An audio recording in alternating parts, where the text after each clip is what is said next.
here we are about a year and a half into our project, and we're about half done. We're starting to see the car come together. It's not just a shell and, boxes and boxes of parts.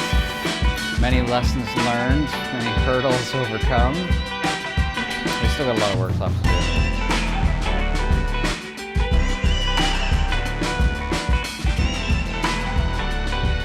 For the last couple of months, we were working on getting our parts restored, organizing everything. All of our parts arrived.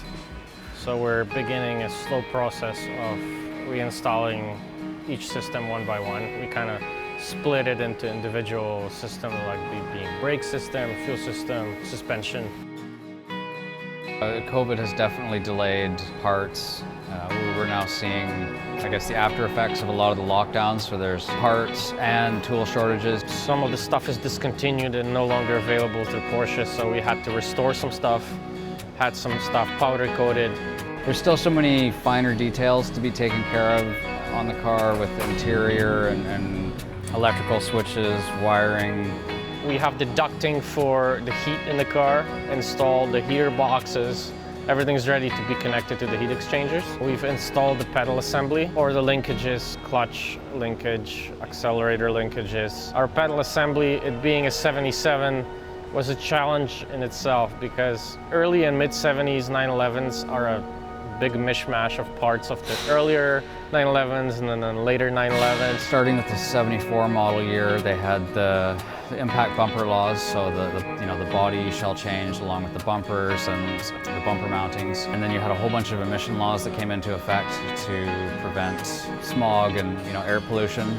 Number one for us is reliability and performance. And this is basically what drives every choice that we make.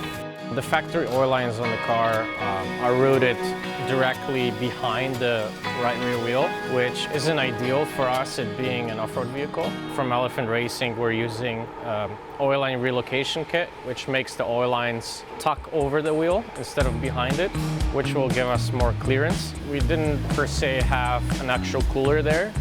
What was used from factory was an actual steel loop. It did its job for the factory car, but it being a high-performance off-road vehicle, we definitely had to upgrade that to an actual cooler with an individual fan just for that unit. So our cooling system should be top-notch. We're now beginning to put together our suspension.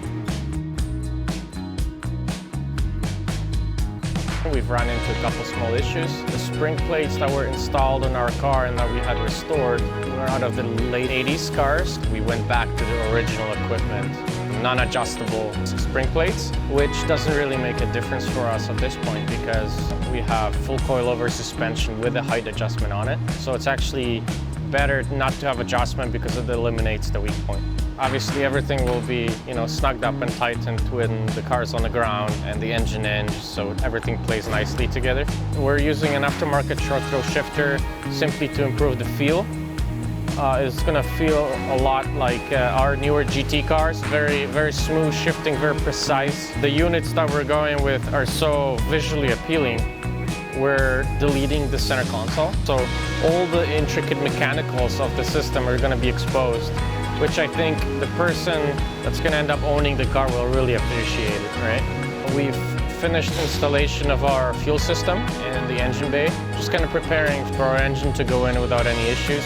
Yeah, there's always a bit of unknown of, are there going to be any issues? I mean, it is like a custom engine and transmission build, so yeah, there may be some tuning issues. We'll see. Hopefully, there's been enough prep work put into it that it'll be minimal.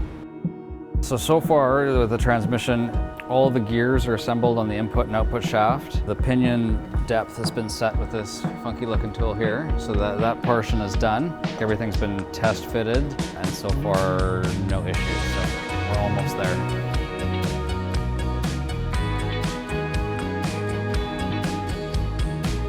We want to be sure that it lasts a long time, the rust doesn't get to it. It being an off-road vehicle, that's what you want, right? You want to be sure that it's tough as nails. Engine and transmission in, and then being able to drive it. It may not necessarily be finished, but being able to run it and drive it will be the biggest turning point.